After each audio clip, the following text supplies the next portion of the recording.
নমস্কাৰ ছাত্ৰ ছাত্ৰীসকল, মই বৰ্ষা ভগৱতী। আজি আকৌ তোমালোকৰ লগত এটা নতুন বিষয়বস্তু আলোচনা কৰিবলৈ আহিছোঁ। আশা কৰোঁ লকডাউনত সকলো ঘৰতে কুশলে আছা। আজি আমি যিটো বিষয়বস্তুৰ বিষয়ে আলোচনা কৰিম সেইটো হৈছে মানুহৰ পৰিপুষ্টি। ইতিমধ্যে আমি উদ্ভিদৰ পৰিপুষ্টি মানে স্বপোষীয় পৰিপুষ্টি আৰু একজীৱী জীৱৰ পৰপোষিত পৰিপুষ্টিৰ কথা আলোচনা কৰিলোঁ। আজি আমি পৰিপুষ্টি প্ৰক্ৰিয়াৰ শেষ অংশ মানে মানুহৰ পৰিপুষ্টিৰ বিষয়ে থুলমূলকৈ এটা আলোচনা কৰিম। আমি দৈনন্দিন জীৱনত বা মানুহে দৈনন্দিন জীৱনত বিভিন্ন ধৰণৰ আহাৰ গ্ৰহণ কৰে আৰু এই আহাৰত বিভিন্ন ধৰণৰ খাদ্যৰ উপাদান যেনেকৈ কাৰ্বহাইড্ৰেট, প্ৰটিন, লিপিড ইত্যাদি গোটেই খাদ্যৰ উপাদানসমূহ থাকে।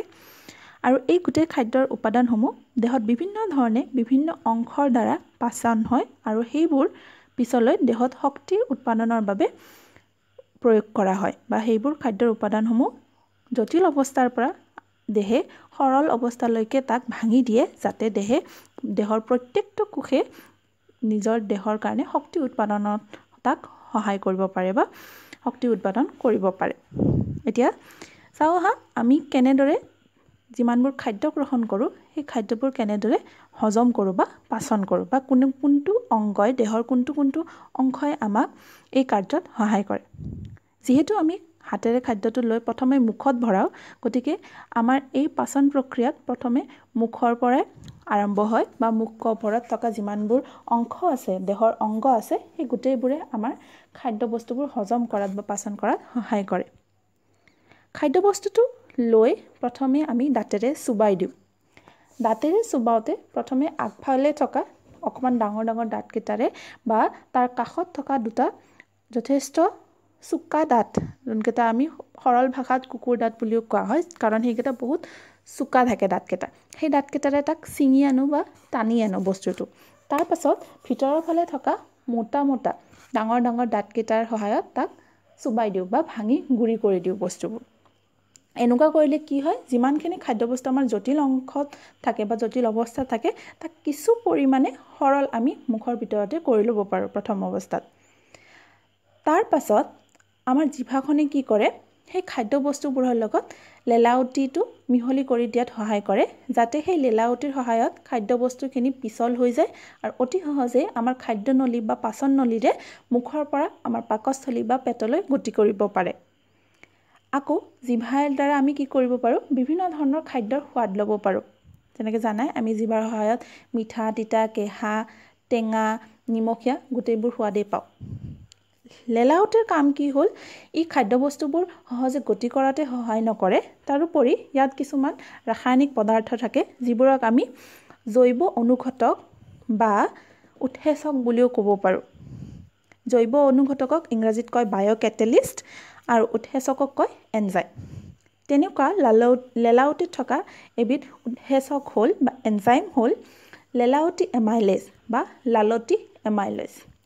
ই কি কৰে, এইবিধ এমাইলেজে আমাৰ খাদ্যবস্তুত থকা যিমানখিনি শ্বেতসাৰ থাকে বা যিমানখিনি কাৰ্বহাইড্ৰেট থাকে সেইখিনি ভাঙি পেলাই সৰল চেনিলৈ ৰূপান্তৰিত কৰি তোলে। বেলেগ বস্তু নহয়, কেৱল কাৰ্বহাইড্ৰেটখিনিহে বা শ্বেতসাৰখিনিহে ভাঙি চেনিলৈ ৰূপান্তৰিত কৰে। তাৰ পাছত যিমানখিনি অপাচিত খাদ্য থাকিল বা বাকী যিমানখিনি খাদ্য থাকিল, লগতে সেই চেনিখিনিও থাকে, এই গোটেইখিনি আমাৰ পাচন নলীৰ সহায়ত পেটলৈকে বা পাকস্থলীলৈ গতি কৰে আৰু এই গতিটোক এটা নামেৰে আমি জানো, সেইটো গতিটোৰ নাম হৈছে পেৰিষ্টেলটিক গতি। মনত ৰাখিবা, পেৰিষ্টেলটিক গতিৰ সহায়ত মুখৰ পৰা খাদ্যবস্তুসমূহ পেটলৈকে বা পাকস্থলীলৈ গতি কৰে। এতিয়া পাকস্থলীত যথেষ্ট ডাঙৰ অংশ, আমাৰ পেটটো যথেষ্ট ডাঙৰ হয়। ইয়াৰ যেতিয়াই খাদ্যবস্তুটো পেটলৈকে গতি কৰে, লাহে লাহে পাকস্থলীটো আমাৰ ডাঙৰ হয়, মানে পেটটো ডাঙৰ হৈ যায়, ফুলি ধৰে। এইটো বস্তু আমি সকলোৱে জানো যে খোৱাৰ লগে লগে আমাৰ অকণমান পেটটো ডাঙৰ ডাঙৰ হৈ গৈ থাকে।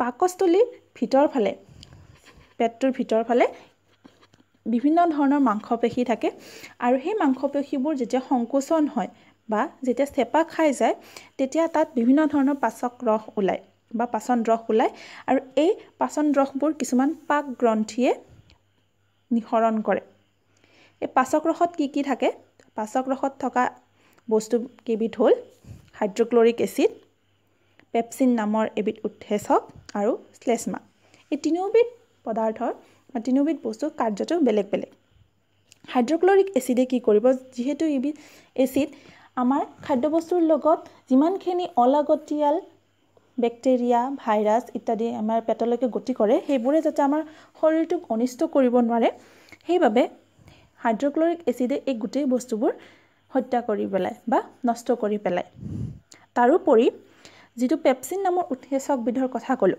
সেই উৎসেচকবিধ পেটত পেপচিন'জিন হিচাপে থাকে আৰু সি পেপচিন'জিন যেতিয়া হৈ থাকে তেতিয়া কোনো ধৰণৰ কাৰ্য কৰিব নোৱাৰে হাইড্ৰক্লৰিক এচিড যেতিয়া পেপচিন'জেনৰ লগত লগ লাগে সি লগে লগে পেপচিনলৈকে ৰূপান্তৰিত হৈ যায় আৰু সেই তেতিয়াই পেপচিনে যিমানখিনি প্ৰটিন আমাৰ খাদ্যবস্তুত থাকে সেইখিনি সৰল কৰাত সহায় কৰিব পাৰে ইয়াৰোপৰি হাইড্ৰক্লৰিক এচিড যেতিয়া আমাৰ খাদ্যবস্তুত মিহলি হৈ যায় গোটেই খাদ্যবস্তুখিনি আমাৰ আম্লিক ধৰ্মীয় হৈ যায় বা এচিড জাতীয় হৈ পৰে আৰু তেতিয়াহে আমাৰ পেপচিনেও সেই খাদ্যবস্তুৰ ওপৰত কাম কৰিব পৰা হৈ যায় এই হাইড্ৰক্লৰিক এচিড যদি যিকোনো সময়তে আমাৰ পেটত পৰি থাকে বা খাদ্যবস্তুত নপৰি যদি আমাৰ পেটৰ কোমল কোমল মাংসপেশীসমূহত পৰে তেতিয়াহ'লে কি হ'ব বাৰু তোমালোকে হয়তো জানাই এচিড যদি আমাৰ শৰীৰৰ বাহিৰ অংশটো পৰে তেতিয়াহ'লে গোটেই অংশটো জ্বলি যায় বা নষ্ট হৈ যায় আমাৰ শৰীৰৰ ভিতৰ অংশ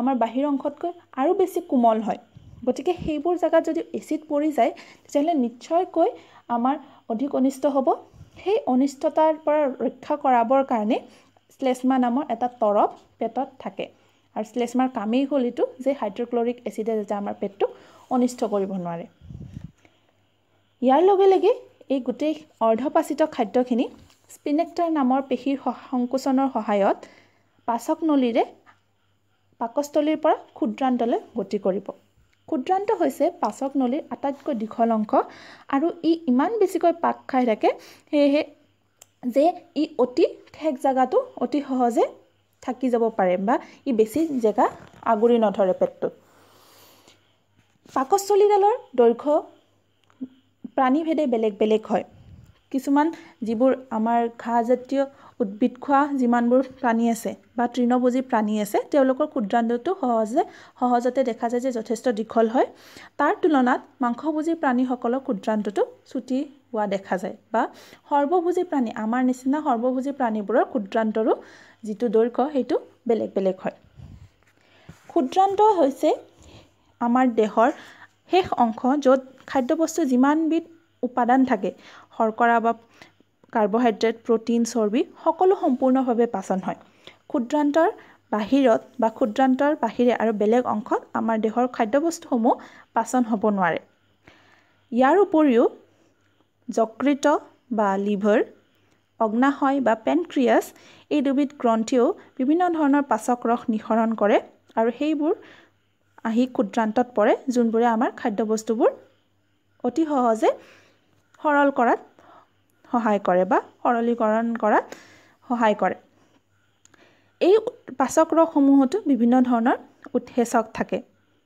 যিহেতু খাদ্যবস্তু পাকস্থলীত হাইড্ৰক্লৰিক এচিড আছিলে খাদ্যবস্তুসমূহ তেতিয়া আম্লিক ধৰ্মীয় আছিলে কিন্তু এতিয়া খাদ্যবস্তুবোৰ পাকস্থলীৰ পৰা ক্ষুদ্ৰান্তলৈ গতি কৰিছে আৰু ক্ষুদ্ৰান্তত আম্লিক ধৰ্মীয় বস্তুৰ ওপৰত বেলেগ উৎসেচকসমূহে কাম কৰিব নোৱাৰে গতিকে সেইবোৰ প্ৰথমে ক্ষাৰকীয় কৰি তোলে দেহটোৱে আৰু তাৰ পাছত যকৃতৰ পৰা যিবোৰ পিত্তৰস নিঃসৰণ হয় সেইবোৰে আমি খাদ্যবস্তুত থকা চৰ্বিসমূহৰ ওপৰত ক্ৰিয়া কৰে চৰ্বিৰ ডাঙৰ ডাঙৰ যিমানবোৰ অণু থাকে বৃহৎ বৃহৎ খণ্ডযুক্ত যিমানবোৰ অণু থাকে সেই অণুসমূহক যকৃতৰ পৰা নিঃসৰণ হোৱা পিত্তৰসে অতি সৰল অণুলৈ ৰূপান্তৰিত কৰে যাতে আকৌ বেলেগ উৎসেচকসমূহে এই চৰ্বিৰ অণুসমূহক আৰু সৰল কৰি আমাৰ দেহটোক শক্তি যোগানত সহায় কৰাব পাৰে ইয়াৰ লগতে অগ্নাশয় গ্ৰন্থিত কিছুমান অগ্নাশয় ৰস নিঃসৰণ কৰে তাত প্ৰটিন বিশ্লেষী উৎসেচক ট্ৰিপচিন থাকে আৰু এই ট্ৰিপচিনৰ লগতে তাত লাইপেজ নামৰ এবিধ উৎসেচকো থাকে দুবিধ উৎসেচকে লগ লাগি প্ৰটিন আৰু যিমানখিনি আমাৰ চৰ্বি বাকি থাকিলে সেই গোটেইখিনিকে সৰলীকৰণ কৰাত সহায় কৰে তাৰ উপৰিও ক্ষুদ্ৰান্তৰ নিজৰো কিছুমান পাচক ৰস থাকে যিবোৰক আমি আন্ত্ৰিক ৰস বুলি ক'ব পাৰোঁ। তাতো কিছু ধৰণৰ উৎসেচক উপস্থিত থাকে আৰু সেই উৎসেচকে অৱশিষ্ট প্ৰটিনৰ অংশক সৰল এমাইনো এচিড, শৰ্কৰা বা কাৰ্বহাইড্ৰেটসমূহক সৰল গ্লুক'জলৈ, চৰ্বিসমূহক ফেটি এচিড আৰু গ্লিচাৰলৈ ৰূপান্তৰ ঘটায়। গতিকে যিমানখিনি আমি খাদ্যৰ জটিল উপাদান পালোঁ, সেই গোটেই জটিল উপাদানসমূহক সম্পূৰ্ণ পাচন হোৱাৰ পাছত, সৰলীকৰণ কৰাৰ পাছত কি আমি পদাৰ্থলৈ ৰূপান্তৰ কৰিব পাৰোঁ? প্ৰটিনক সৰল এমাইনো এচিডলৈ, শৰ্কৰা বা কাৰ্বহাইড্ৰেটসমূহক গ্লুক'জলৈ, চৰ্বিসমূহক ফেটি এচিড আৰু গ্লিচাৰলৈ ৰূপান্তৰিত কৰিব পাৰোঁ। এই কথাটো তোমালোকে ভালদৰে মনত ৰাখিবা। এতিয়া এই পাচিত হোৱা খাদ্যসমূহ আমি কেনেদৰে শোষণ কৰি ল'ব পাৰোঁ বা দেহে কেনেকৈ ইয়াক শোষণ কৰি লয়? ক্ষুদ্ৰান্তৰ বেৰসমূহত কিছুমান আঙুলি সদৃশ প্ৰবৰ্ধা থাকে, মানে আঙুলিৰ নিচিনা অংশ থাকে, যিবোৰক আমি ভিলাই বুলি কওঁ। আৰু এই ভিলাইবোৰ, যিবোৰ ভিলাই থাকে, সেইবোৰে ক্ষুদ্ৰান্তৰ অন্ত আৱৰণিৰ পাচিত খাদ্য শোষণৰ বাবে বিস্তৃত হৈ থাকে। ভিলাইবোৰৰ দেহত বা ভিলাইবোৰৰ যিবোৰ বেৰ থাকে, তাত বিভিন্ন ধৰণৰ ৰক্তবাহী জালিকা থাকে বা তেজ অনা নিয়া কৰিব পৰা কিছুমান নলিকা থাকে, পাইপৰ নিচিনা কিছুমান বস্তু থাকে। সেই নলিকাবোৰে যিমানবোৰ আমাৰ খাদ্য শোষণ হ'ল, সেই শোষিত আহাৰ দেহৰ সকলো কোষলৈ পৰিবহিত কৰে। মানে তেজৰ লগত যিমানখিনি আমি খাদ্য সৰল কৰিলোঁ, সেই গোটেইখিনি মিহলি হৈ প্ৰত্যেকটো কোষ, প্ৰত্যেকটো দেহৰ অংশলৈ প্ৰবাহিত হ'ব পাৰে। আৰু তাৰপিছত সেই অংশখিনিত বা সেই খাদ্যবস্তুখিনি, সৰল কৰা খাদ্যবস্তুখিনিৰ পৰা প্ৰত্যেকটো কোষে নিজে নিজে শক্তি আহৰণ কৰিব পাৰে বা গোটেই কলাটোৱে লগ লাগি নিজৰ দেহৰ কাৰণে প্ৰয়োজন হোৱা শক্তিখিনি উৎপন্ন কৰি ল'ব পাৰে। আৰু যিখিনি খাদ্য শোষণ নহ'ল, কাৰণ যিমানখিনি আমি আহাৰ খাওঁ, গোটেইখিনি একেলগে শোষণ নহ'বও পাৰে। গতিকে সেই শোষণ নোহোৱা খাদ্যভাগ ক্ষুদ্ৰান্তত একেলগে বহু সময়লৈকে থাকিব নোৱাৰে। গতিকে সেই শোষণ নোহোৱা খাদ্যভাগ ক্ষুদ্ৰান্তৰ পৰা বৃহদান্ত্ৰলৈ প্ৰৱেশ কৰে। বৃহদান্ত্ৰত প্ৰৱেশ কৰাৰ লগে লগে ইয়াৰ বেৰৰ ভিলাইবোৰে খাদ্যাংশৰ পৰা অতিৰিক্ত পানীভাগ শোষণ কৰি লয়। যিমানখিনি খাদ্যবস্তুত ইতিমধ্যে পানী মিহলি হৈ আছিল, গোটেইখিনি দেহত যাতে আকৌ থাকি যাব পাৰে, সেয়েহে ক্ষুদ্ৰান্তৰ বেৰবোৰে তাক লগে লগে শোষণ কৰি লয়। আৰু বাকী যিমানখিনি পদাৰ্থ থাকিল, যোনখিনি আমাৰ দেহে শোষণ কৰি ল'ব নোৱাৰিলে, সেইখিনি আমাৰ দেহৰ পায়ুৱেদি মল হিচাপে বা শৌচ হিচাপে আমি প্ৰতিদিনে দেহৰ পৰা নিষ্কাশিত কৰি ল'ব পাৰোঁ। আৰু এই মল ত্যাগ কৰা কাৰ্যত বা শৌচ কৰা কাৰ্যত স্পিনেক্টাৰ নামৰ পেশীবিধেও সহায় কৰে। এই গোটেইখিনিয়ে আছিলে আমাৰ মানুহৰ পৰিপুষ্টি। আশা কৰোঁ তোমালোক সকলোৱে মানুহৰ পৰিপুষ্টিটো ভালদৰে বুজি পাইছা। ধন্যবাদ।